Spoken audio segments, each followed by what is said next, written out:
جب گفتگو کا موضوع طے کر دیا جاتا ہے منتظمین کی طرف سے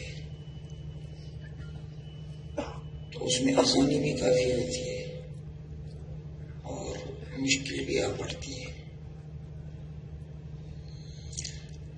آسانی یہ ہوتی ہے کہ آپ نے ایک لگے بندے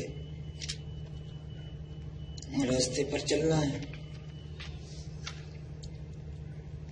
اور مشکل یہ ہوتی ہے کہ آپ اس میں گرے بھی نہیں لگا سکتے۔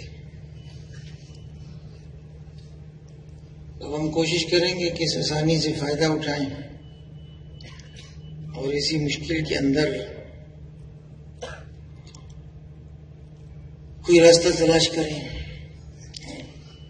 آپ لوگ صبح سے بیٹھے ہوئے ہیں اور ابھی کافی دیر تک بیٹھنا ہے۔ گریبی کا سہارا لیے بغیر بات آگے چلانی ذرا مشکل لگ رہی ہے۔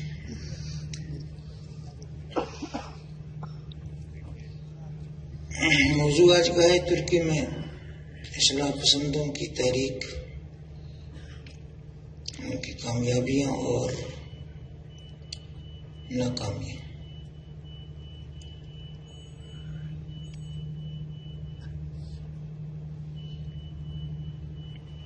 ترکی میں جب سیکولر حکمرانوں کو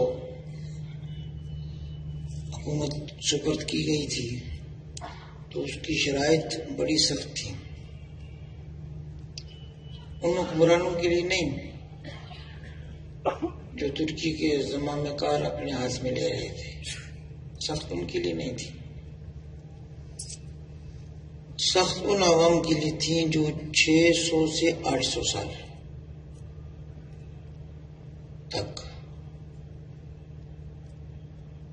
دینی رشتے میں بڑی مضبوطی کے ساتھ جڑے ہوئے تھے اور پوری دنیا کے مسلمانوں کو خود سے جڑا ہوا سمجھتے تھے۔ ان کے لیے یہ شرائط بھگتنا بہت ہی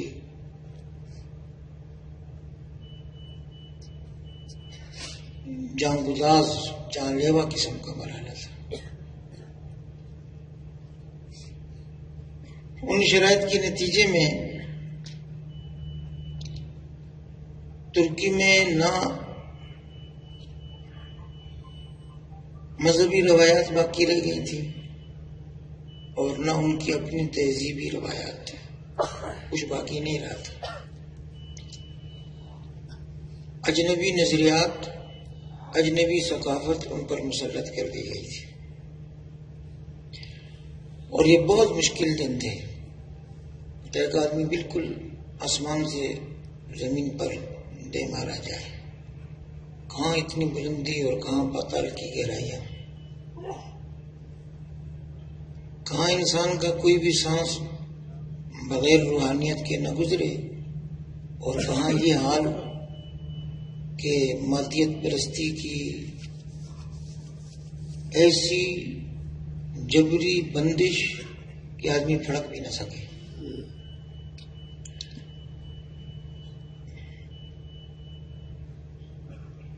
اسمبلی میں قرارداد پاس کر دی گئی کہ پچھلے دونوں نظام جو اسلامی نظام حکومت کہلاتے ہیں ختم۔ عدلیہ میں نافذ کر دیا گیا سوئٹزرلینڈ کا قانون، اور معاشرے میں اسلامی شاعر کو زندہ کرنے والے 3 ادارے، مسجد، مدرسہ، خانقاہ، تینوں شجر ممنوعہ، رسم الخط بدل دیا گیا۔ عثمانی رسم الخط بالکل اردو فارسی کی طرح ہے، اس کو لاطینی حروف میں تبدیل کر دیا گیا۔ تو صبح جب ہوئی تو نئی نسل اپنے پرانے ورثے سے بالکل کٹ چکی تھی۔ اس جبری نظام کا جابر نگران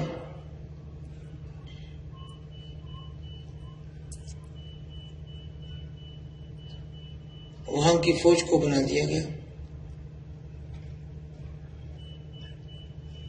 اور اب دونوں مقتدر قوتیں وہ اس بات کی نگران بنا دی گئی کہ کوئی سانس بھی نہ لے سکے ایک حرف بھی جس حرف سے خدا پرستی کی بو بھی آتی ہو نہ لیا جا سکے. تو یہ میں نے تمہید اس لیے باندھی ہے کہ ہمارے یہاں تو ایسے کچھ بھی حالات نہیں. کیا مشکل ہے؟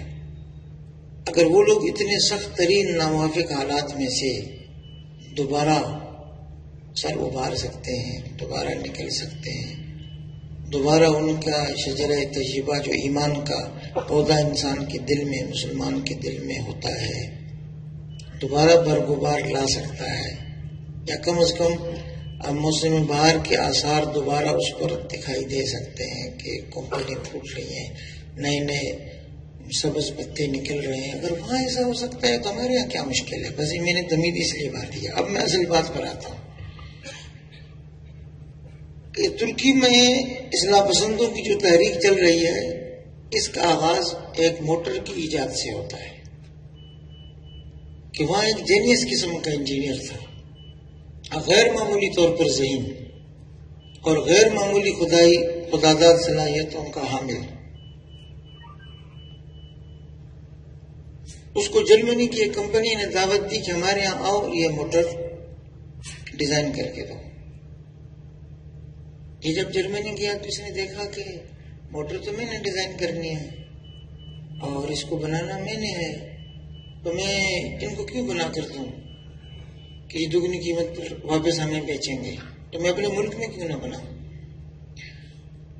تو وہ واپس آیا اور اس نے وہ اپنے ملک میں موٹر بنائی. جب وہ اسے بازار میں لایا اس امید کے ساتھ کہ میں نے ایک بڑی خدمت اپنی قوم کی ہے اور اس کے نتیجے میں مجھے ستائش اور حوصلہ افزائی دیکھنے کو ملے گی، تو اس نے دیکھا کہ دو قوتیں جو مسلسل اسے دھکیل کر اور اس کی امیدوں پر پانی پھیر رہی ہیں. ایک بیرونی قوت، جرمنی کی اس کمپنی نے اس جیسی موٹر بنائی اور وہ باہر سے درآمد ہو رہی تھی ترکی میں، لیکن اس کی قیمت اتنی کم رکھ دی کہ یہ یہاں تیار کر کے بھی اس کا مقابلہ نہیں کر سکتا تھا. اور ایک اندرونی قوت تھی جو مسلسل اس کو مشکل میں ڈال رہی تھی، وہ نادیدہ تھی. وہ اسے سمجھ نہیں آ رہا تھا کہ کیوں میرے راستے میں ہر طرف سے رکاوٹیں آ رہی ہیں. تو اس نے آواز اٹھائی کہ یہ کیا بات ہے، میں نے اس ملک کی خدمت کی ہے اور میں نے اپنی ذہانت کو اپنے ملک کی فلاح اور ترقی کے لیے استعمال کیا ہے، تو میرے ساتھ یہ کیوں ایسا کچھ ہو رہا ہے. تو کسی نے اسے کہا کہ آپ چیمبر آف کامرس میں جائیں اور انتخابات لڑیں اور وہاں پر آپ اگر سربراہ چن لیے جاتے ہیں تو آپ اس مشکل کا حل کر سکتے ہیں ورنہ کوئی آپ کی نہیں سنے گا. اس نے کہا اچھا. تو اس نے تیاری کی اور اگلے انتخاب میں جیت گیا. اور جب وہ فیصلے والا قلم اس کے ہاتھ میں آیا تو اسے پتہ چلا کہ فیصلے تو یہاں ہوتے ہی نہیں. اور یہ آج بھی وہیں کھڑا تھا جہاں کچھ سال پہلے. بس فرق اتنا تھا، اس وقت وہ انجینئر تھا، اب وہ تاجروں کی اس جماعت کا سربراہ ہو گیا تھا. کل بھی بے بس تھا، آج بھی بے بس تھا. تو اس نے پھر پوچھا کہ یہ فیصلے آخر کہاں ہوتے ہیں، یہ نادیدہ قوتیں میرے ملک میں کہاں ہیں. تو اسے بتایا گیا کہ آپ آگے جائیں. تو وہاں سے اس کے سفر کا آغاز ہوا اور یہاں سے ہمارے اور ان کے طرز تحریک میں فرق واضح ہونا شروع ہو جائے گا. کیا فرق واضح ہونا شروع ہو جائے گا کہ وہ اس ملک میں تبدیلی لانا چاہتا تھا اور اس کے لیے ذہن سازی کرنا چاہتا تھا. اور حیرت انگیز بات یہ ہے کہ وہ سیاسی سطح پر لانا چاہتا تھا، لیکن اس نے سیاست کو شروع میں چھوا ہی نہیں. نہیں کہا جا سکتا کہ یہ اس کی ذہانت تھی، اپنا فیصلہ تھا، یا حالات کا جبر تھا جو اسے اس طرف لے گیا. وہ دو کاموں میں آ گیا، تعلیمی اور رفائی. یہ کام اس نے گلی گلی، محلے محلے کی سطح پر، ٹیوشن سینٹر سے یا امتحان کی تیاری کرانے والے ادارے سے یا داخلہ کے ٹیسٹ میں مدد دینے والے ادارے سے اس نے اپنی تعلیمی مہم کا آغاز کیا، اور اسی گلی محلے کی سطح سے اس نے رفائی کام کا بھی آغاز کیا۔ اور وہ رفائی کام کیا تھا؟ یہ شریعت میں عیادت اور تعزیت کی تو زبانی ہے نا، آدمی عیادت کے لیے جاتا ہے تو اس کے علاج میں کوئی نیوتے کی طرح لفافہ تو نہیں دیتا۔ اب تو شادیوں میں بھی نیوتے کو منع کرتے کرتے تھکے تھے کہ وہ فوتگیوں میں شروع ہو گیا لفافہ۔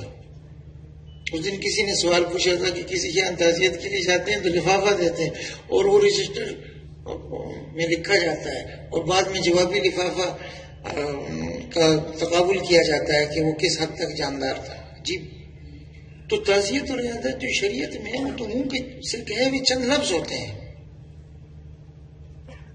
اس سے تسلی ہو جاتی ہے کسی کو۔ اس کا رفائی کام اسی زبانی تسلی سے شروع ہوا کہ ہم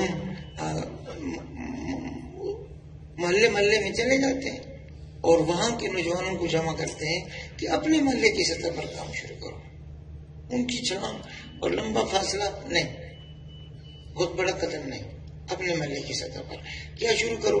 بس کوئی جگہ دیکھ لو۔ میں نے وہ کھمبا دیکھا ہے جس کے نیچے اس کھمبے کی روشنی میں بیٹھ کر 2 نوجوانوں نے شروع کیا تھا کہ یہاں سے ہم ٹیوشن پڑھانا شروع کرتے ہیں محلے کے بچوں کو۔ جگہ نہیں تھی ان کے پاس، اور اب اس طرح کے اتنے شاندار ادارے بن گئے ہیں پورے ترکی میں، اور ان کا الگ الگ نام ہے، ان کی الگ الگ پہچان ہے، کوئی نہیں جانتا کہ یہ ایک نظم کے تحت ہے، بالکل الگ الگ۔ ٹیوشن پڑھاؤ، تعلیم دو، اور وہ کھمبے کے نیچے سے شروع ہونے والی ٹیوشن اب پورے ترکی میں جو اصلاح پسندوں کے کام کا سب سے مضبوط طریقہ ہے وہ ہے ہاسٹلز۔ کھمبے کے نیچے سے اٹھ کر اب وہ بڑے بڑے ہاسٹلوں میں آ گئے ہیں کہ چھوٹے شہروں سے، دیہاتی علاقوں سے نوجوان پڑھنے کے لیے آتے ہیں بڑے شہروں میں، ان کے پاس جگہ نہیں آتی، بہت مہنگی ہوتی ہے رہائش، تو انہیں جگہ دے دیتے ہیں، واجبی سی اس پر۔ پھر فرق بہت سارے ہیں، پھر وہ سختی نہیں کرتے اس کے ساتھ، کوئی اپنی تنظیم کا فارم نہیں بھرواتے، کبھی اپنے جلسے میں نہیں لے جاتے، کبھی اس کو پتھراؤ میں سر پھٹول کے لیے اپنا آپ آگے کرنے کو نہیں کہتے، کچھ بھی نہیں کرتے وہ اس کو صرف سہولت دیتے ہیں اور اس کے بعد محبت دیتے ہیں، سہولت دیتے ہیں اور محبت دیتے ہیں۔ سہولت بھی یہاں رہو، اور بس یہ رات 10 بجے کے بعد باہر نہیں جانا، رات 10 بجے کے بعد ادھر ہی ہونا، اور فجر کے بعد تعلیم سننا، بس کہ صبح شام محفوظ کر دیتے ہیں۔ اپنی مرضی سے جس کالج جس یونیورسٹی میں پڑھتے ہو پڑھو، ہم آپ کو داخلے میں بھی مدد دیں گے، امتحان کی تیاری میں بھی مدد دیں گے، اور پڑھ لینے کے بعد ترکی میں نوکری چاہیے تو مدد دیں گے، واپس جاؤ گے تو وہاں ہم اپنے اختیارات سے کچھ کر سکتے ہوں گے۔ تو پہلے ایئرپورٹ سے ایئرپورٹ تک کا نظریہ تھا ان کا کہ آنے والے مہمان طالب علم کو ایئرپورٹ سے 4 سال کے بعد واپس ایئرپورٹ تک مدد دینا ہے، اب گھر سے گھر تک کے نظریے پر چل رہے ہیں۔ تعلیم کرنی تھی انہوں نے سیاست، لیکن اس کو چھوا بھی نہیں شروع میں انہوں نے، وہ تعلیم پر آ گئے، اور چونکہ وہ انجینئر تھا تو دنیاوی تعلیم میں دوسروں کو مدد دینا، سہارا دینا، اور اس دوران انہیں یہ جتانا کہ یہ دنیا اللہ تعالیٰ نے امن امان سے آباد ہونے کے لیے بنائی ہے، اور اللہ تعالیٰ ایسے لوگوں کو پسند کرتے ہیں جو اس دنیا میں اچھی باتوں کو پسند کرتا ہے۔ تو اچھے انسان بننے کے لیے اچھے اخلاق سیکھنے ضروری ہیں، اور اچھے اخلاق سیکھیں گے تو اچھا طالب علم بنیں گے، اچھا طالب علم بنیں گے تو کل پھر عملی میدان میں آپ اچھے انسان ہو سکیں گے۔ ایسے ہلکی پھلکی باتیں کہ میں جب سنتا ہوں تو مجھے اپنی وہ گاڑی نصیحتیں یاد آتی ہیں جو ہم ڈیلتے ہیں نوجوانوں کے کان میں۔ ابھی مجھے آخر میں ایک بات کروں گا، اور ایک بات بالکل شروع کی ہے وہ میں بیچ میں کسی جگہ پر کروں گا، یہ لفظ نشر غیر مرتب ہوگا۔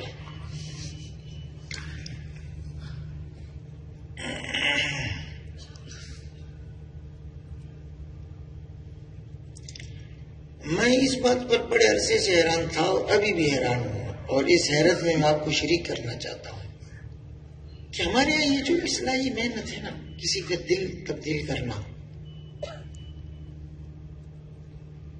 اور اس کے دل پر چڑھا ہوا یہ سختی کا خول، دنیا پرستی کا خول، غیر اللہ پرستی کا خول، اللہ سے دوری کا خول، یہ اس میں شگاف ڈالنا اور اس کے دل میں نرمی پیدا کرنا، دقت پیدا کرنا اور اسے پھر صفات حسنہ کی طرف لانا، یہ اتنا مشکل کام ان لوگوں پر کیسے آسان ہو گیا؟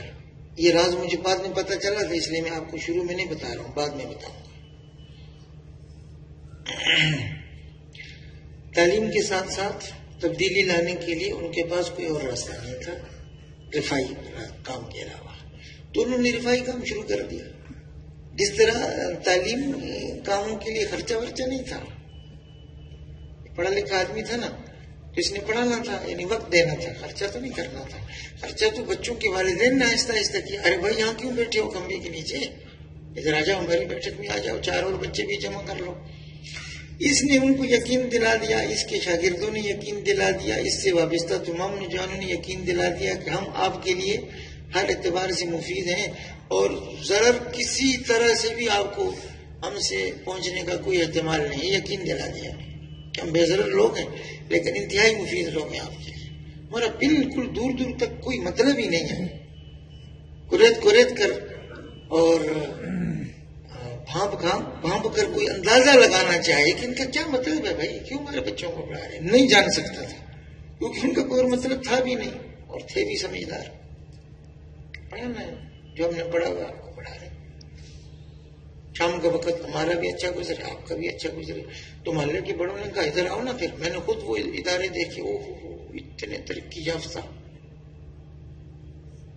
وہ محلے کے بڑوں نے جمع ہو کر کرائے پر ان کو لے کر دیا، وہ یہاں سے وہاں تک ایک ہال ہے، اس میں آڈیٹوریم میں بقیہ میں کلاسیں بنی ہوئی ہیں، ایک میں کھیل ہو رہے ہیں، بس بچے بیٹھے ہیں کھیل رہے ہیں اور ان کو مصروف رکھنے کے لیے کراٹے بھی ہو رہا ہے، یہ دیوار پر جو چڑھتے ہیں نا کھیل یہ ہو رہا ہے، جمناسٹک ہو رہا ہے، اسی ادارے میں کھیلنا ہے، کھیلو، پڑھنا ہے، پڑھو، شام کا وقت یہاں گزارو۔ محلے کے بڑے ایک طرف بیٹھے ہوئے ہیں، وہ ان کی اپنی محفل ہے عمر کے حساب سے، وہ بزرگ ایک طرف ہیں، وہ ڈیڑھ عمر ایک طرف ہے اور یہ بچے پڑھنے والے ایک طرف، نوجوان ایک طرف، عجیب و غریب مزاج کے۔ اور میں نے محسوس کیا کہ ان میں ایسے لوگ جو اس کو وہ دین کی دعوت کا نام نہیں دیتے تھے، اس کو یعنی دینی حلقے میں جوڑنے کا نام نہیں دیتے تھے، تو میں نے محسوس کیا کہ اس میں دینداری کے اعتبار سے بھی جماعتیں میں نے دیکھی کہ کچھ نوجوان ابھی بالکل نئے نئے آئے ہوئے ہیں، ان کے بھی بال اور ان کے بھی یہ بالیاں کان سے، نہ بال چھوٹے ہوئے نہ بالیاں اتری ہیں ابھی، تو وہ بیچارے وہ بھی بیٹھے ہیں، خوش وہ بھی ہیں، چائے ملے گی آپ کو، یہ کتابیں رکھی ہیں ملیں گی، اور معاف کیجیے گا وہ میچ دیکھنا ہے وہ بھی مل جائے گا آپ کو، گیم کھیلنا ہے گیم کھیلو، کچھ کہتے تھوڑی ہم کسی کو، نہ آنے والے سے کچھ لیتے ہیں نہ جانے والے سے کچھ مانگتے ہیں، آؤ بیٹھو بس۔ تو ان کو بس یہ باور کراتے ہیں کہ ہم اس محلے کے اچھے لوگ ہیں اور تم اگر ہماری چھتری کے نیچے آ گئے نا تو جو اچھی خواہشیں تم خود نہیں پوری کر سکتے ہم پوری کر دیں گے، تمہیں بدلے میں کچھ نہیں لیں گے۔ کتنا بھی کوئی یہ بھانپنا چاہے کہ مسئلہ کیا ہے، ان کو کیا چاہتے ہیں مجھ سے، کچھ نہیں چاہتے بھائی، دینا چاہتے ہیں، لینا کچھ نہیں چاہتے، بالکل بے لوث بے غرض۔ ہماری کوئی تنظیم نہیں ہے کہ اس میں آپ کا فارم بھریں گے، ہم کوئی سیاسی جماعت نہیں ہے کہ آپ سے ووٹ لیں گے، ہم رفائی کام اس طرح چندے کسی سے لے کے نہیں کرتے، نہیں، عجیب و غریب مخلوق تھی وہ۔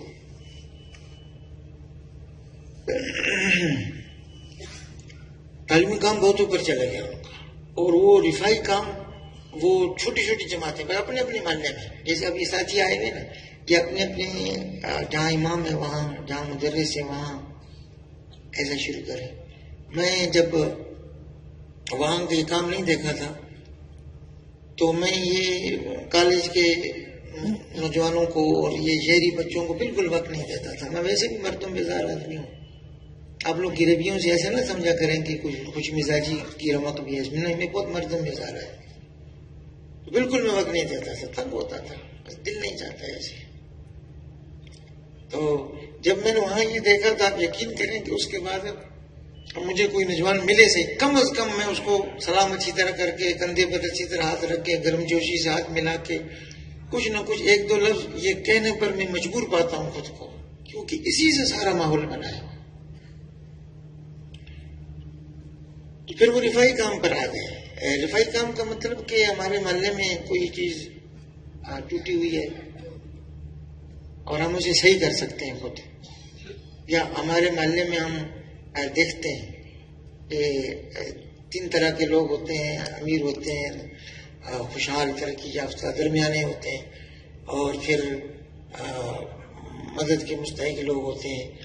تو ہم کہیں جانا نہیں ہے، اسی محلے کے یہ جو لوگ ہیں ان تک بھی پہنچنا ہے جو اپنے پاؤں پر کھڑے ہیں، کسی کی مدد کرنے کے بھی قابل ہیں، اور ان تک بھی پہنچنا ہے جو ضرورت مند ہے، خود سے وہ نہیں اپنا بنیادی ضروریات پوری کر سکتے، دونوں تک پہنچنا ہے، اور دونوں کے بیچ میں پل بننا ہے، اور کچھ بھی نہیں کرنا ہے اس سے زیادہ۔ وہ بڑے بڑے ان کے کچھ ایسے ارادے، بڑے بڑے کچھ ایسے ادارے، ایسا کچھ بھی نہیں۔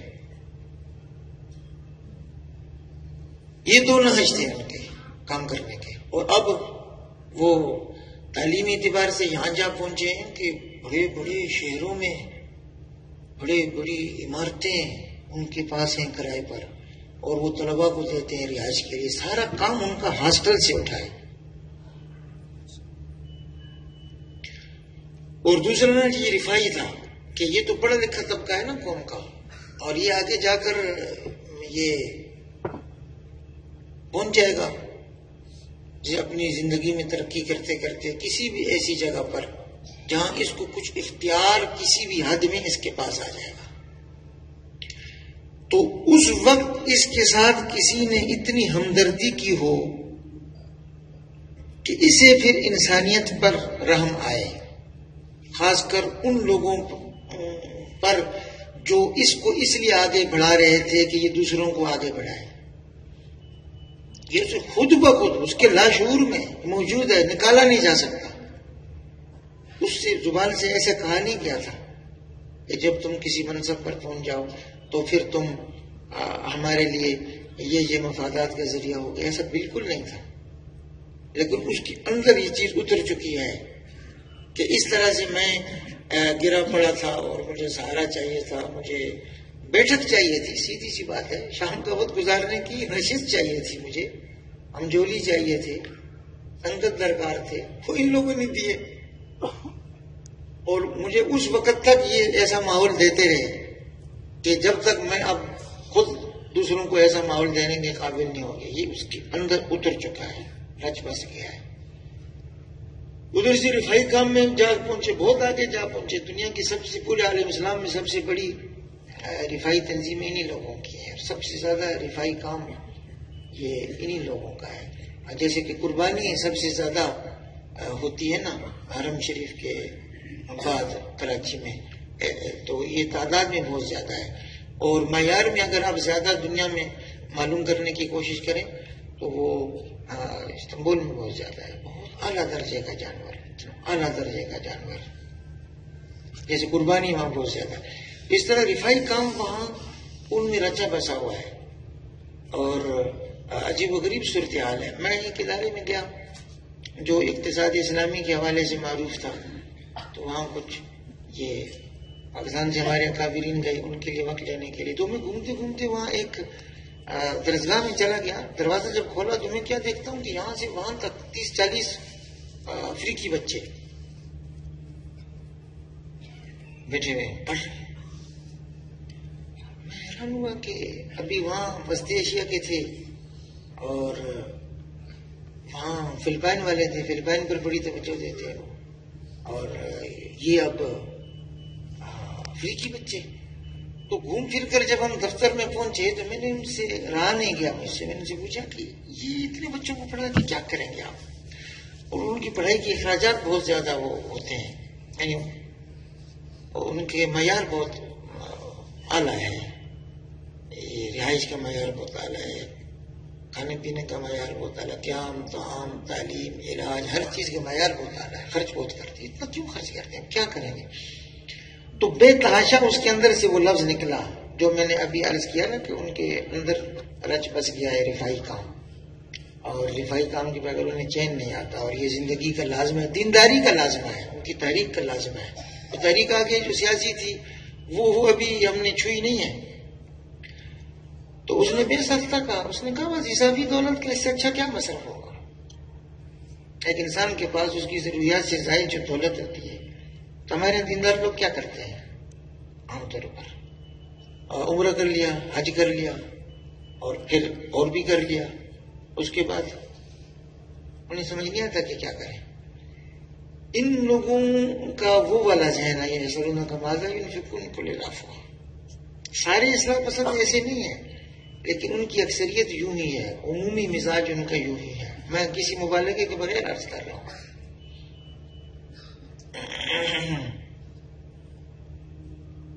یہ دو نہج وہ چلتے رہے. اس کے بعد پھر اب تیسرا نہج شروع ہوا کہ ان کی جو سیاست ہے، آپ اس کو دائیں بازوں کی سیاست کہہ لیں، دینداروں کی سیاست کہنا تو مشکل ہے. اللہ تعالیٰ کبھی شر سے خیر پیدا کرتا ہے نا، تو ان کے لیے مشکل یہ تھی کہ وہ دیندار خود کو نہیں ظاہر کر سکتے تھے. وہ آج تک بھی داڑھی نہیں رکھ سکتے، خاتون پردہ نہیں کر سکتی. ابھی یہ جو استنبول کا میئر آیا ہے مامولو، یہ جیتا ہے اس نے، تو اس نے قانون جاری کیا ہے کہ صبح صبح جو بھی بلدیہ کا ملازم آئے گا بالکل تازی شیو کر کے آئے گا وہ، اور بلدیہ کے نشان میں اذان کے وقت سے مینار اور گنبد، یہ ان کا مونوگرام میں سے مینار اور گنبد تھے. محرابی علامت نہیں، صاف صاف مینار اور گنبد. اس نے تبدیل کیا، اور اس میں وہ آگ ہوتی ہے نا اسے مشعل سی، اور آگ میں رنگ ہوتے ہیں، وہ ایک بےہودہ سی چیز کی علامت ہے، وہ اس نے کرنے کی کوشش کی ہے.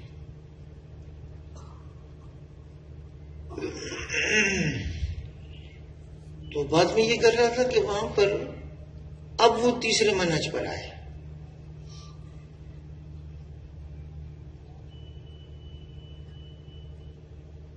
ہم میں ان میں اس تیسرے منہج میں بھی فرق ہے. ہمارے ہاں سیاسی ذہن سازی اگر کی جاتی ہے تو وہ تقریروں اور نعروں کی بنیاد پر، اور کوئی راستہ نہیں ہے. یعنی شخصیت پرستی نظریہ پرستی سے کچھ زیادہ ہو جاتی ہے، اور حقیقت پسندی سے جذباتیت کا پلڑا بھاری ہی رہتا ہے ہمارے ہاں.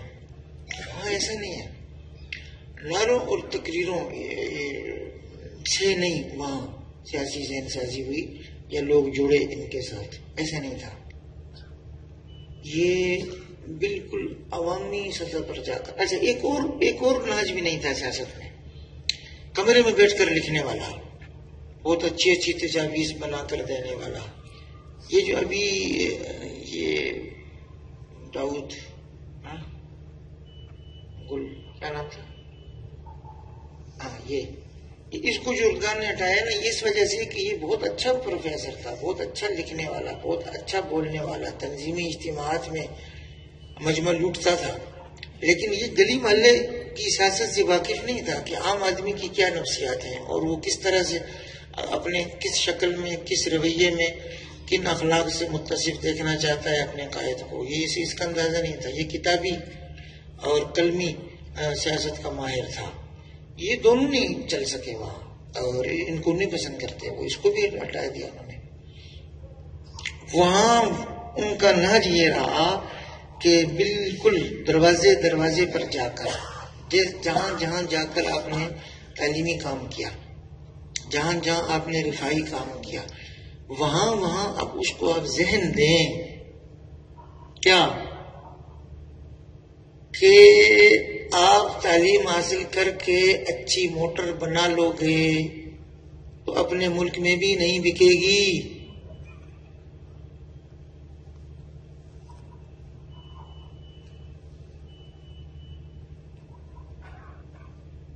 وہ نہیں بکے گی.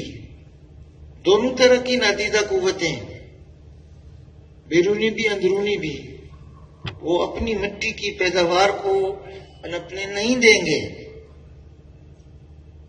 سب ضائع جائے گا۔ تو دروازے پر جا کر انہوں نے یہ بات سمجھنے اور سمجھانے کی کوشش کی کہ ترکی میں 81 صوبے ہیں، مثلا ولایتیں، صوبے تو نہ کہ ہاں ولایت کے ہیں، شہر سے ذرا بڑا منطقہ، 81 کی 81 کو نظر میں رکھا جائے، اور پھر اس میں کچھ ایسے لوگ تلاش کیا جائیں جو اس ولایت کے ہر محلے کو نظر میں رکھیں، اور چند ایک ایسے لوگ ہوں جن کو خود ہم ہی تعین کریں اور کوئی نہیں، اچھی طرح سمجھ بوجھ کر، اور بقیہ کام پھر وہ کریں، آتا جائے پھر ہر کوئی۔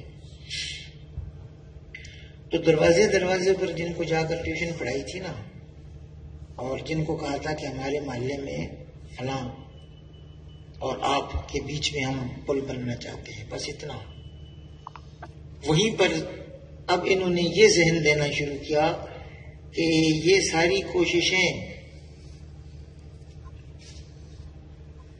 جو نچلی سطح پر ہوتی ہیں، یہ اوپر جا کر درخت بن کر سایہ نہیں دے سکتی۔ جتنی اچھی زمین، جتنا اچھا بیج، جتنی اچھی اس کی ساخت پرداخت، کچھ بھی کر لیں، یہ تناور درخت اور ثمردار یا سایہ دار نہیں بن سکتا جب تک کہ آپ اس تیسری چیز کو بھی اپنی محنت کا جز نہیں بنائیں گے۔ کیا کہ تبدیلی جہاں سے آتی ہے، فیصلے جہاں پر ہوتے ہیں، وہاں ایسے لوگ بیٹھے ہوئے ہوں جو ہماری مٹی کے وفادار ہوں، جو ہم میں سے اٹھے ہوں، جن کی سوچ میں ہمارے لیے ہمدردی ہو، رحم ہو، بس اتنا بھی بہت ہے۔ نفس پرستی تو ہر ایک کے ساتھ لگی ہوتی ہے، مفاد پرستی بھی پھر راستہ بنا لیتی ہے، لیکن رحم تو کرے نا وہ۔ تو یہ اب بڑی مضبوط بنیاد تھی، کیونکہ اس میں کافی وقت لگا تھا یہ سمجھانے میں کہ اگر ہم لوگوں کے پاس اقتدار آیا تو ہم وہی لوگ ہیں جو بالکل بے آسرات تھے کھمبے کے نیچے، جب ہم کسی کی بیٹھک میں پہنچے تو ہم نہیں بدلے، پھر ہم ایک بڑے ادارے پر پہنچ گئے، نہیں بدلے، ہم نے دنیا کی سب سے بڑی رفاہی تنظیم بنا ڈالی، سب سے بڑا یہ تعلیمی نظام سے باہر رہتے ہوئے سہولت دینے والے سب سے بڑا نظام ہم نے بنا ڈالا، ہم نہیں بدلے۔ اگر ہم اقتدار میں بھی آئے تو ہم نہیں بدلیں گے، ہم آپ کے وہی ہمدرد ہیں، اور ہمارا یہی ذہن ہے بس۔ تو اب یہ تیسرا نہج جن کا چل پڑا۔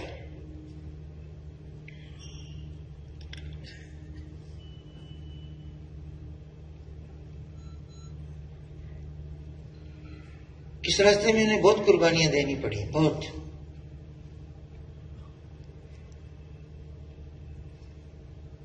صدر کے مرتبے کا آدمی جو اپنے علاقے میں ایک بڑے قبیلے سے تعلق رکھتا تھا، اس کو اس وجہ سے نہیں پھانسی ہوئی کہ وہ اذان دیتا ہے، بغاوت کی صبح مسجد میں اذان دیتا ہے، اس وجہ سے نہیں ہوئی کہ وہ نماز بھی پڑھا لیتا ہے، اس وجہ سے بھی نہیں ہوئی کہ وہ اپنے استاد کی قبر پر جائے تو خود تلاوت کرتا ہے، نہیں، صرف اس وجہ سے کہ عربی کی اذان کا ترجمہ ترکی میں پکارا جاتا تھا، اذان نہیں دی جاتی تھی، ترجمہ پکارا جاتا تھا۔ دوبارہ عربی اذان کی اجازت کیوں دی؟ یہ تو شاعر اسلام میں سے ہے، اور اس کی ختم کرنے کی شرط پر ہم یہاں برسر اقتدار ہیں، کیوں دی اجازت؟ کہ جزیرے میں لے جا کے پھانسی دے دی۔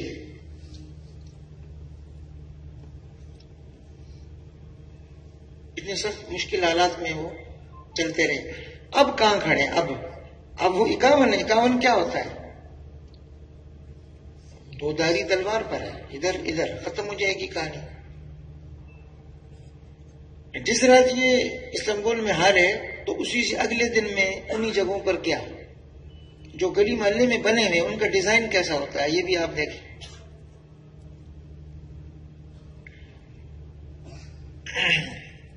یہ چند دکانیں کتار سے، میں سے ایک دکان میں آپ چلے جائیں تو یہاں چائے خانہ ہے، چائے مفت میں، اور سامنے کتابیں رکھی ہوئی ہیں، ادھر ٹیبل ہے، 6 آدمیوں کا بھی ہے، 4 کا بھی ہے، 10 کا بھی ہے. آپ نے چائے پینی ہے، گپ شپ کرنی ہے، آپ کو معلومات لینی ہے تو یہاں آ جائیں. اور یہ الگ الگ جماعتیں بیٹھی، کسی میں بیٹھتے ہیں. اور وہ اس کا تعین کیسے ہوگا؟ عمر کی بنیاد پر بھی ہوتا ہے. اور میں نے عرض کیا نا کہ وہ اب کس حد تک دیندار ہوا ہے، کس حد تک اس نے نظریے کو لیا ہے. وہ جماعت کا تعین اس بنیاد پر بھی ہوتا ہے. وہ فرق ہوتا ہے ان کی حلیے میں، پتہ چل جاتا ہے کہ اس نے کتنا وقت گزارا ہے ابھی تک. اس چائے خانے کے ساتھ یہ ایک دوسری دکان ہے کرائے پر لی ہے. میں نہیں کہہ سکتا کہ وہ ملکیت میں ہے یا نہیں، بس میں نے جو دیکھی وہ میں بتا رہا ہوں. اس میں کراٹے، جوڈو اور یہ دیوار پر چڑھنے والا کھیل یہ سکھایا جاتا ہے. آپ آئیں، یہ ایک اسپورٹس کلب ہے، اس میں داخلہ لیں، فیس لیں. آپ واجبی سی فیس ہے، نہ بھی ہو تو کوئی حرج نہیں، بس آیا کریں آپ. تو وہ استاد یہاں آ کر دروازے پر آ کر گلے ملے گا، واہ میرا شاگرد ہے، جوان آیا میرا. اس اسپورٹس کلب سے جو گلی میں کھلا ہوا ہے، اور ان کے چیمپئن بھی پیدا ہوا، میں نے دیکھا اس کو. اس کی سامنے والی جگہ میں ایک اور دکان ہے، سامنے بالکل مقابل، اس میں کچھ بھی نہیں، بس قالین بچھا ہوا ہے. نماز کے وقت یہ سارے یہاں سے اٹھیں گے، یہ کھیل والے لڑکے بھی اور یہ مجلس والے بھی، یہ ان میں سے اٹھیں گے، جائیں گے وہاں نماز پڑھیں گے. تو جو پڑھتا ہے وہ بھی پڑھے گا، جو نہیں پڑھتا تو وہ بھی دیکھے گا. سامنے نماز کی جگہ بنی ہوئی ہے، مسجد ذرا دور تھی. اس نماز کی جگہ کے ساتھ انہوں نے کہا شیخ آپ کو کھانا کھلاتے ہیں، آپ کو اور بھی کچھ دکھاتے ہیں. تو ہم چلے گئے اوپر. تو میں گیا تو دیکھا کہ بالکل بند عمارت ہے، لیکن اس میں کافی ساری چپلیں باہر رکھی ہوئی ہیں. اور جیسے ہی دروازہ کھولا تو میں تو حیران رہ گیا. اچھی خاصی تعداد میں نوجوان بیٹھے ہوئے، اور وہ مولانا رومی رحمۃ اللہ علیہ کی کتاب ایک پڑھ رہا ہے، باقی سن رہے ہیں. اس کا نام ہے صحبت. اسی کے سامنے وہ بچے وہاں کھیل رہے ہیں، کراٹے کھیل رہے ہیں، وہ وہاں چائے خانے میں گپے لگا رہا ہے، اور یہ یہاں پر محفل لے رہی ہے. اور اس کے اوپر خواتین کے لیے بھی جگہ ہے. عجیب و غریب. اب چائے خانوں کی بات چل پڑی ہے. مسجدیں جو ہوتی ہیں وہاں مسجد کے ساتھ چائے خانہ ہے، اور اچھی معیاری چائے سستی وہاں ملتی ہے، یہ بلدیہ کی طرف سے. اس کا ایک مطلب تو یہ ہے کہ محلے میں جو بڑے بوڑھے ہیں وہ یہاں آ کر بیٹھ جایا کریں. تو وہ آ جاتے ہیں، اذان سے بھی پہلے آ جاتے ہیں اور وہیں بیٹھ جاتے ہیں. چائے وے پی لی، جیسے اذان ہوئی تو وہ مسجد میں پہنچ جاتے ہیں. تو ترکی میں ایسا بھی ہوا ہے کہ آپ اذان سے پہلے جا کر بیٹھے نا، تو اذان سے پہلے بھی چند مسجدوں کو ہم نے دیکھا کہ وہ بھری ہوئی تھی، وہاں تسبیحات و تلاوت ہو رہی تھی. اور اذان کے بعد پھر وقت لمبا نہیں دیتے، بس اذان کے بعد سنت پڑھیں اور جماعت کھڑی ہوئی ہے. اس حاضری میں جو ایک بڑی فضیلت کی بات ہے کہ اذان ہو اور آپ مسجد میں ہو، اس چائے خانے کا دخل ہے. اس چائے خانے میں اخبار بھی رکھے ہوتے ہیں، دینی کتابیں بھی رکھے ہوتے ہیں، اور پمفلیٹ وغیرہ بھی رکھے ہوتے ہیں. اور میں نے عرض کیا کہ بعض جگہوں میں یہ ہو رہی ہوتی ہے صحبت، کہ جیسے یہ نماز ختم ہوئی یا نماز سے پہلے بات، میں صحیح وقت اس کا نہیں پہچان سکا کہ کیا ہے، الگ الگ ہے. تو وہ ایک صاحب کھول لیں گے کتاب، اور وہ مجھے صحیح نہیں پتا ہے کہ اس مولانا رومی کی رحمۃ اللہ علیہ کے علاوہ اور کون سی کتاب ہو سکتی ہے. تو وہ ایک پڑھے گا اور باقی سارے سنیں گے. یہ بھی وہاں پر کام کرنے کا ایک طریقہ ہے. اور ان چائے خانوں سے ہی کہانی شروع ہوئی تھی، جو اس موٹر سے بھی پہلے کی کہانی ہے. وہ کیسے؟ یہ جو شخص تھا جس نے موٹر بنائی تھی، یہ خود اتنا سمجھدار کیسے ہو گیا تھا، اس کا سراغ لگانے میں تھوڑا سا وقت لگا ہمیں. ہم نے ایسے سنا کسی سے کہ یہ جو حضرت محمود افندی صاحب دامت برکاتہ میں اس وقت جو ترکی کے سب سے بڑے مشائخ میں سے ہیں، اور جو 18 سال تک اسی مسجد میں جہاں ان کا مرکز امام تھے نمازی نہیں ہوتا تھا، تو گھر میں جا کر کہہ دیتے تھے کہ کوئی بہن کو کام ہو تو بتا دینا، میں مسجد میں ہوتا ہوں. تو ایک موسیٰ حمزہ نامی ایک شخص کے تہہ خانے سے کام شروع کیا تھا. اب ان کے 300 تو مکاتب ہیں ترکی جیسے ملک میں، یہاں مکتب کی اجازت نہیں ہے، قانونی اجازت نہیں ہے. آپ کچھ اور درنک بنائیں، یعنی وقف بنائیں کوئی اور اس میں کوئی اور کام کا عنوان دیں اور پھر بنا لیں مکتب بھی، لیکن وہ ظاہر یہی ہوگا کاغذوں میں بھی، اندراجات میں بھی، کچھ تاج میں بھی، کہ وہ چیز ہے جس کی اجازت ہے، وہ مکتب نہیں ہے، یہ وہ شجر ممنوع نہیں ہے، اس کی کوئی شاخ نہیں ہے. میں نے کہا نا اللہ تعالیٰ کبھی شر سے بھی خیر پیدا کر دیتے ہیں. تو وہاں چونکہ دینداروں پر بہت ایک قاہرانہ قسم کا جبر تھا.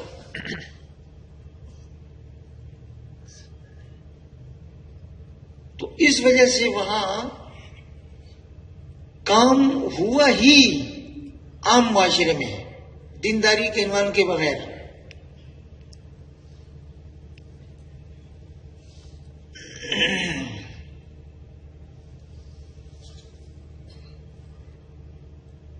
تو حضرت محمود افندی صاحب دامت برکاتہم یہ تو اس میں شک نہیں کہ دینداری کے اور تصوف کے مجدد مانے جاتے ہیں، اور سچ یہ ہے کہ اس کا انکار بھی نہیں کر سکتے، کیونکہ دینداری کی جو شکل ہے وہاں پر ماشاءاللہ داڑھی پگڑی جبہ اور خواتین میں پردہ، اور پھر حاضری مساجد میں ذکر اذکار اجتماعات اور نیک کاموں میں حصہ لینا، یہ جو شکل ظاہری ہے یہ تو ان کی محنت سے ہے.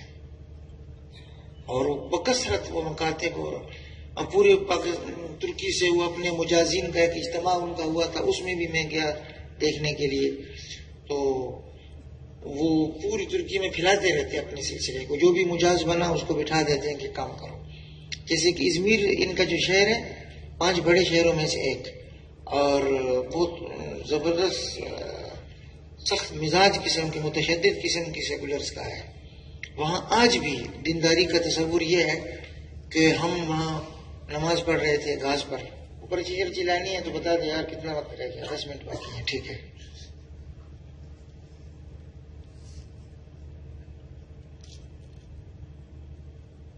لکھا ہوا بہت خوشخط ہے، آدمی تب بھی سن کے بھی ٹھیک ٹھاک ہی حوصلے میں رہتا ہے کیونکہ خوشخط بہت لکھا ہوا ہے.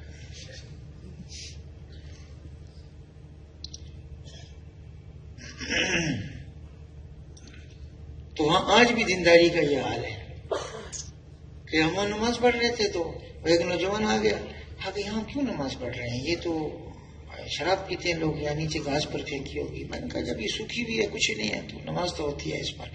میں نے کہا یہ تو کافروں کا شہر ہے، ہم لوگ تو کافر ہیں، آپ یہاں کیسے آ گئے؟ میں نے کہا کیوں آپ کافر کیوں ہیں؟ وہ یہاں وہ ترکی میں لفظ ہے کشمیریوں کے لیے بولا جاتا ہے. اتنے میں وہاں سے چند نوجوان ایسے نعرے لگاتے ہوئے آئے. تو میں نے کہا یہ کیا نعرے لگا رہے ہیں؟ ابھی تو میں نے آپ کو کہا تھا یہ سارے نعرے لگا رہے ہیں کہ یہ اردگان کے خلاف والی پارٹی ہے، اس کو ہم یہاں سے نہیں جیتنے دیں گے. عجیب و غریب سلسلہ. تو میں نے کہا کہ آپ اگر ووٹ دیں گے تو اردگان کو کیوں نہیں دیں گے اور اس کے مخالف کو کیوں دیں گے؟ انہوں نے کہا نہیں میں اردگان کو پسند کرتا ہوں، اس لیے پسند کرتا ہوں کہ کسی زمانے میں ترکی عالمی طاقتوں کے سامنے یہ کوئی جانور کا نام لیا جس کو لوگ کہتے ہیں کہ وہ تھا، 2 میل آتا تھا، اور آج دنیا اردگان کی وجہ سے ہمارے سامنے 2 میل آتی ہے. دینداری کا انہوں نے نام نہیں لیا، لیکن آپ دیکھیں نا کہ وہ کام کیا اپنے آپ کو اتنا اچھا انہوں نے ثابت کیا کہ لوگ سمجھنے لگے کہ ان کے بغیر ہمارا گزارا نہیں ہے، ان کے بغیر ہمارا گزارا نہیں ہے. ترکی کچھ بھی نہیں ہے دنیا میں ان کے بغیر. جن پر الزام ہے کہ یہ اصلاح پسند ہیں، دیندار ہیں، یا ترکی کو واپس لے جا رہے ہیں، رجعت پسند بنا رہے ہیں، ان کے بغیر اس میں کہ ہمارا گزارا نہیں ہے، یہ اچھے ہیں ہمارے لیے. تو حضرت محمود افندی صاحب دامت برکاتہم کا کام اس نوعیت کا ہے کہ انہوں نے تصوف کو زندہ کیا، اور دینداری کے جو مظاہر ہیں ان کو انہوں نے بالکل نئی روح اس میں پھونکی. لیکن یہ جو 3 نہج جو چلے، اپنے اپنے اپنی مسجد میں، اپنے اپنے مدرسے میں. یہ میں یہاں کے ماحول کے اعتبار سے مہمان ساتھیوں سے کہہ رہا ہوں. وہاں تو مسجد مدرسے میں یہ کام نہیں ہوتا. اب تو گلی محلے میں ہوتا ہے، دکان میں ہوتا ہے، بیٹھک میں ہوتا ہے. پارک کے اندر لگی ہوئی ایک بینچ پر ہوتا ہے یہ کام. مسجد میں تھوڑی چھوڑتے ہیں وہاں کسی کو. ابھی ان کا بیان آیا تھا کہ تم مسجد کیوں بند کر دیتے ہو 15 منٹ کے بعد، کھلا چھوڑا کرو نا. مسجد ابھی بھی کھلی نہیں ہے وہاں. تو یہ 3 نہج جو شروع کیے، اس شخص کا نام تھا نجم الدین اربکان. وہ جو انجینئر تھا، وہ خود کیسے اس میں خیر آ گئی، خیر کا مادہ کیسے آ گیا اس میں، اس کا راز یہ ہے کہ وہاں اور مشائخ بھی کام کر رہے تھے اور وہ اس رخ پر نہیں کر رہے تھے. وہ اس طرح سے کر رہے تھے کہ پہلے ہم ان تک نہیں پہنچ سکے. ہمیں بتایا گیا کہ سکندر پاشا ایک بزرگ تھے، وہ تھے اس اربکان کے استاد یا شیخ. تو ہم سکندر پاشا ڈھونڈتے رہتے تھے. وہ غلط فہمی تھی ہماری. سکندر پاشا ایک وزیر کا نام تھا جس نے مسجد بنائی تھی، اس میں امام تھے اور شیخ تھے زاہد کوتلو. وہ اس اربکان کو دریافت کرنے میں کامیاب ہو گئے کہ وہ درس تو دے نہیں سکتے تھے، سامنے چائے خانے میں بیٹھتے تھے، چائے خانے میں اربکان آتا تھا. انہوں نے وہاں اس کو اپنے اس محبت میں، شفقت میں، توجہ میں لے لیا. کیونکہ انسان کی فطرت میں یہ چیز ہے کہ اس کو چاہیے کہ وہ دنیا میں آگے بڑھنا چاہتا ہے تو بھی آپ میں سے کسی مولوی صاحب کی، ملا صاحب کی، اس کو دعا، دم، درود، یہ روحانی ایک تسلی چاہیے. مانگ کبھی ختم نہیں ہوگی آپ کی اس دنیا میں.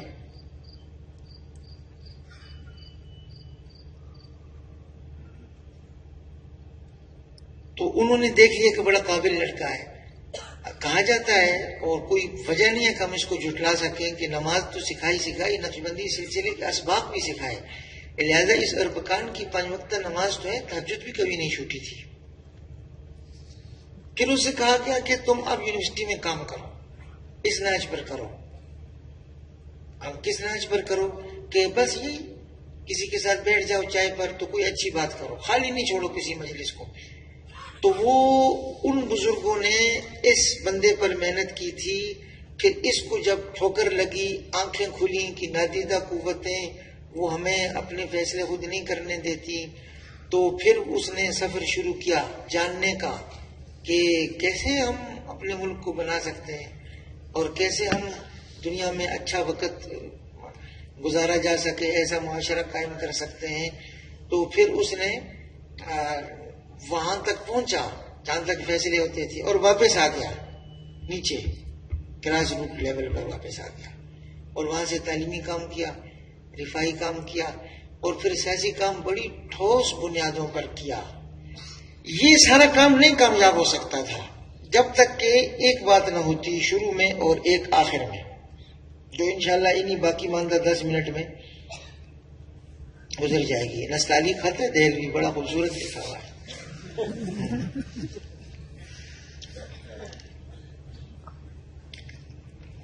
شروع میں آغاز جہاں سے ہوا تو بزرگ بتاتے ہیں، میرے پاس ابھی موبائل میں موجود ہے ریکارڈنگ بتانے والوں کی، کہ اس وقت کچھ نحوست سی ان کو معلوم ہوتی تھی، بے برکتی سی معلوم ہوتی تھی، یعنی اللہ تعالیٰ کی طرف سے کچھ منشا نہیں معلوم ہوتی تھی کہ یہ چل سکیں گے. تو انہوں نے کہا کہ دیکھو یہ کوئی بڑا گناہ ہم سے ہوا ہے، ایسا کرو کہ اپنے معمولات میں کام کو چھوڑو، کام میں آنے والی رکاوٹوں سے جان چھڑانے کے لیے توبہ، استغفار اور اللہ سے سب کے لیے خیر مانگنے کا عمل یہ کرو. یہ شروع میں کہ یہ کسی طرح خیر برکت محسوس تو ہونا کہ ہمارے کاموں میں ہے. ہمارے کام، ہم تو ایک نحوست کے سائے میں ناکامی. تو کہا جاتا ہے کہ وہ چونکہ ایک امام مسجد تھے اور شیخ تھے اور بزرگ تھے، ان کے پاس اس نے تربیت پائی تھی، تو وہ جب کام کے لیے اٹھا تو اس نے بنیاد یہاں سے رکھی کہ اللہ تعالیٰ سے پہلے معاملہ درست کرو. یہ اتنی آسانی سے ہمیں آگے راستہ نہیں ملے گا. یہ شروع میں ان 3 منہج کے شروع کی بات ہے. اور آخر کی بات یہ ہے کہ میں نے آج کسی سے وہاں پیغام بھیجا کہ یار اس موضوع پر بولنا ہے، کوئی بات تو بتاؤ. تو اس نے کہا یار میں آپ کو ایک بات بتاتا ہوں جو بڑی عجیب سی ہے اور مجھے بھی ابھی پتہ چلی ہے. وہ یہ کہ شروع میں ان دائیں بازو والوں کا بائیں بازو والوں سے بڑا زبردست تصادم ہوتا تھا. اور اس نے یہ لفظ بولا کہ کوئی دن نہیں گزرتا تھا کہ استنبول میں انقرہ میں سر پھٹول نہ ہو یا ایک دو بندے گزر نہ جائیں جان سے. اربکان نے آ کر اس روایت کو اس نے پختہ کیا کہ تشدد نہیں کرو اور اسلحے کا استعمال نہیں کرنا، زیادتی کا جواب زیادتی سے نہیں دینا، اور قانون شکنی کر کے قانون اپنے ہاتھ میں لینے تک پہنچنے کی کوشش نہیں کرنا.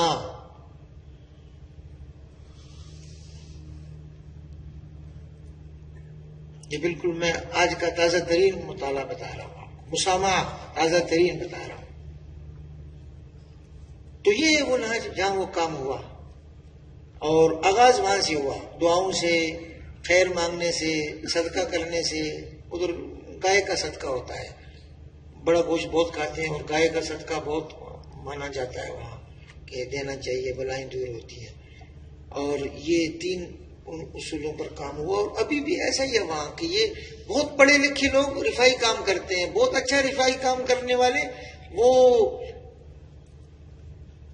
سیاسی کوئی عہدہ رکھتے ہیں، کوئی بھی عہدہ. یہ مثلث ہے ایک، اور ایک دوسرے میں بالکل یہ نتھی ہوئی ہے. گتم گتھا کا لفظ تو دوسرے معنوں میں ہوتا ہے.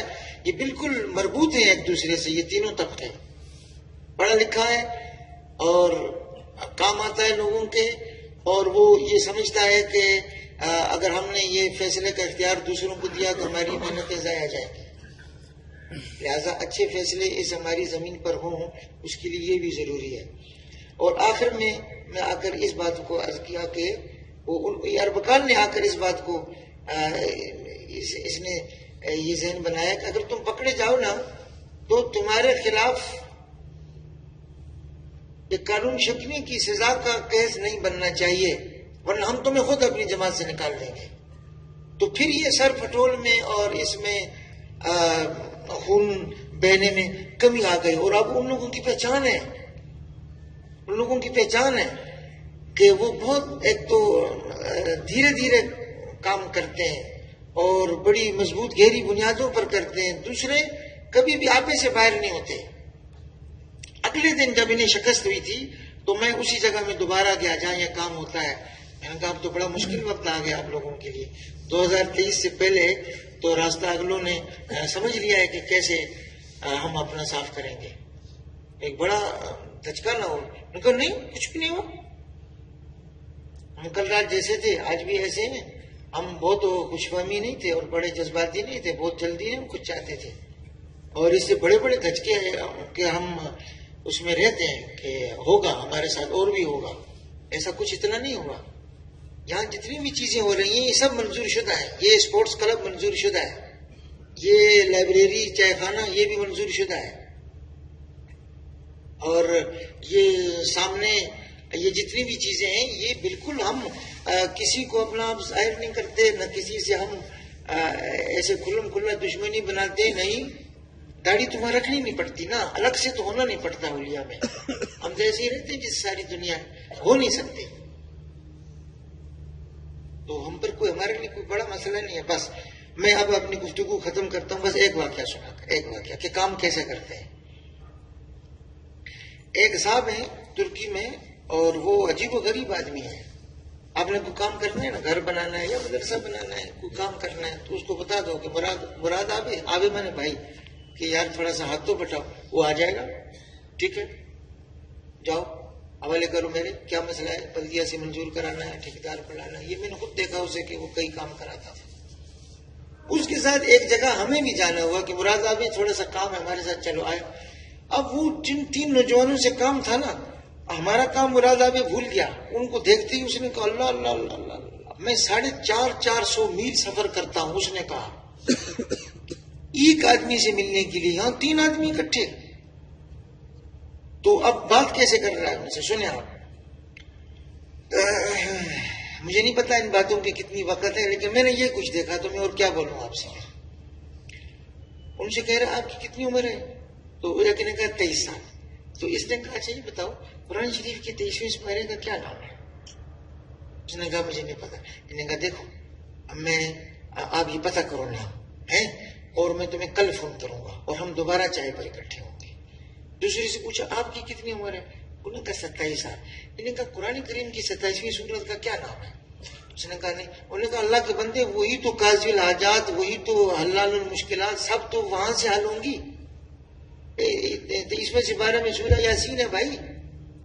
وہ اس کو نہیں پتا اور تجھے نہیں پتا کہ 27ویں سورت کون سی ہے.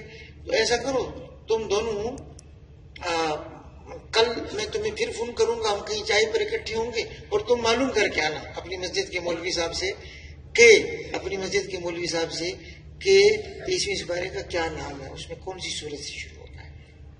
یہ گیا تھا ہمارے ساتھ ایک کام کرنے، یعنی ایک رفائی کام ہے نا، پاکستانی خواجہ آیا ہوا ہے تو اس کا ایک کام کرو، اور وہاں اس نے دعوت شروع کر دی اس طریقے سے.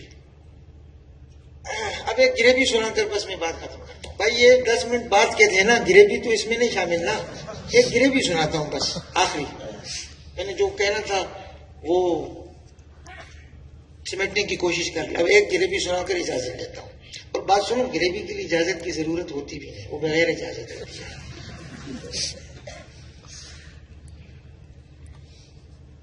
ترکی میں 4000 مسجدیں اس وقت خالی ہیں، وہاں امام نہیں ہے. تو میں اس لیے نہیں کہہ رہا کہ آپ وہاں امامت کی درخواست دیں. وہاں امام لگنے کے لیے امام خطیب اسکول کے گریجویٹ کے بغیر کوئی امام لگ ہی نہیں سکتا. یہ اردگان امام خطیب اسکول کا پڑھا ہوا ہے. اگر یہ آج صدر نہ ہوتا نا، یا یہ امام خطیب دیانت میں کسی بڑے عہدے پر ہوتا، امام خطبہ کو جو مقرر کرتا ہے یہ بڑا امام خطیب ہوتا، یا یہ فٹ بال ٹیم کا کپتان ہوتا، بہت اچھا قرآن پڑھتا ہے، بڑا اچھا فٹ بال کھیلتا ہے. امام خطیب اسکول سے فارغ شدہ آدمی ہی امام لگ سکتا ہے. امام خطیب اسکول کیا تھا؟ کمال اتاترک سے کہا گیا کہ ارے بابا یہ تم نے بالکل ہی جو ان دینداروں کو دبا دیا ہے نا، نہ مدرسہ، نہ مسجد، نہ مکتب، نہ عربی، نہ قاعدہ، نہ عربی کا مہینوں کے نام، اسلامی قمری جنتری جیب سے نکل آئی تو تھانا. ارے اتنا نہ کرو، یہ کم از کم جو مذہبی رسومات ہیں نا، ان کی لیے کون ان کو جاری کر سکے، نکاح پڑھا سکے، جنازہ دفنا سکے، اس کے لیے تو اجازت دے دو کہ کچھ آدمی سیکھ لے کہ نکاح کیسے پڑھاتے ہیں، جنازہ کیسے پڑھاتے ہیں، اتنا تو پتہ ہو لوگوں کو. امام خطیب اسکول اس لیے بنایا گیا تھا کہ عام اسکول تو ہے ہی، لیکن مسجدوں میں امام وہ لگے گا جو امام خطیب اسکول سے فارغ. امام خطیب اسکول کا دینی معیار کیا ہے وہ میں گریبی سنا کے بعد ختم کرتا ہوں. دینی معیار یہ ہے کہ میں سامسون میں تھا، وہ جو یہاں نہیں آئے تھے ڈاکٹر احسان اوجھا، وہاں کورس چل رہا تھا ہمارا. اثر کو میں ایسے ٹہلنے کے لیے نکلا تو قریب ایک عمارت تھی، تو مجھے کسی ایک طالب علم ساتھ کر دیا انہوں نے کہ شیخ کے ساتھ چکر لگاؤ. تو میں نے کہا یہ عمارت کس چیز کی ہے؟ کہا یہاں کورس ہوتے ہیں. میں نے کس چیز کی؟ کہا امام خطیب اسکول سے فارغ ہونے والا تو ہوگا کبھی، 4000 ہوں گے کہیں جا کر پورے. یا 3 مہینے کا 30 دن کا کورس ہوتا ہے. پھر دور دور جو لوگ ہوتے ہیں نا، یا کوئی امام خطیب سے پڑھا ہوا ہے وہ اپنی تبدیلی کرانا چاہتا ہے، اس کی جگہ یہ آدمی بن جائے گا. یا دور دراز جگہوں میں چلو یہ 30 دن کا یہ کورس ہو جائے گا. میں نے کہا تو لے چلو دیکھیں کیا کورس ہوتا ہے. تو وہ جو پیچھے ایک صاحب بیٹھے ہوئے تھے، میں ان کے ساتھ بیٹھ گیا. تو میں نے کہا کہ ایسی باتوں میں یہ کیا پڑھتے ہیں آپ؟ انہوں نے کہا ہم تجوید پڑھتے ہیں. اور کیا پڑھتے ہیں؟ کہا فقہ پڑھتے ہیں. فقہ. میں نے کہا تجوید میں آپ کیا پڑھتے ہیں؟ کہا ابھی تک ہم نے 2 صورتیں یاد کی ہیں. کون سی؟ فتوحی اور حجورات. میں نے کہا اے رب العزت، قرآن تو ہم نے بھی پڑھا ہے، فتوحی اور حجورات تو نہیں پڑھی. کون سی صورت ہے؟ وہ جو 10 سپارے وہ بکری کھا گئی تھی ایسا کچھ قصہ تھا، اس میں برآمد ہو گیا ہے. تابوت سکینہ تو نہیں برآمد ہوا، اور مائدہ عیسوی عصائے موسوی کچھ نہیں برآمد ہوا. عبرانی میں تورات انجیل نہیں برآمد ہوئی. یہ کیا چیز ہے یہ فتوحی اور حجورات؟ تو میں نے کہا مصحف شریف میں آپ میں نے کہا یہ کون سی صورت ہے؟ کہا شیخ فتوی ردورا اتنا نہیں سمجھتے آپ. تو میں نے کہا مصحف شریف ہے؟ کہا نہیں مصحف نہیں ہے. تو میں نے کہا کیسے یاد کرتے ہیں؟ کہا موبائل سے. میں نے کہا موبائل دکھائیں. موبائل میں اس نے کھولا سورۃ الفتح، سورۃ الحجرات. جو شخص فتح اور حجرات کا تلفظ یہ کر رہا ہے اس بیچارے کی کیا علمی معیار ہوگا. لیکن میں یہ اس لیے نہیں بتا رہا کہ ان کی مذمت، میں اس لیے بتا رہا ہوں کہ اس حالت میں ہار نہیں مانی ہے انہوں نے، لگے ہوئے 51% پر کھڑے ہیں. اور پیچھے حمایت کرنے والے ان کا علمی معیار یہ ہے جو عوام میں ان کی دینی ذہن سازی کر سکے. اور سامنے مزاحمت کرنے والوں کا معیار کیا ہے؟ پورے یورپ کے تھنک ٹینکس وہاں بیٹھے ہیں استنبول میں، اور افریقہ کے زبردست قسم کے جادوگر انقرہ کے ہوٹلوں میں پوری سویٹ لے کر بیٹھے ہیں کہ 2023 سے پہلے بندے کو گرانا ہے، جس بھی طریقے سے گرے. ان حالات میں وہ کھڑے ہوئے ہیں اور اپنا اسی طریقے سے کام کر رہے ہیں جس طریقے سے انہوں نے سفر شروع کیا تھا. وہ کہتے ہیں ہمیں کوئی جلدی بھی نہیں ہے، کوئی خوف بھی نہیں ہے، کوئی زیادہ خوش فہمی بھی نہیں ہے، اور بلا وجہ ہم ایسا گھبراتے ایسے مایوس بھی نہیں ہیں. تو یہ اس لطیفے کے اندر بھی کچھ طریقہ ہے کہ کتنے حوصلے سے، کتنے ثابت قدمی سے، مایوسی سے کتنا دور رہتے ہوئے کام کرنے والے اس دور میں اسی زمین پر کام کر رہے ہیں. اللہ تعالیٰ مجھے اور آپ کو توفیق بھی دے کہ کچھ ہم سیکھ سکیں، سمجھ سکیں اور کچھ برت سکیں اور اس کو جاری کر سکیں. اور اللہ تعالیٰ اس اجتماع میں برکت دے اور وہ راہیں ہم پر کھولے جن سے ہم ابھی آگاہ نہیں ہیں، جبکہ ان سے بڑا مؤثر، بڑا مفید، بڑا دیر پا کام کیا جا سکتا ہے. وآخر دعوانا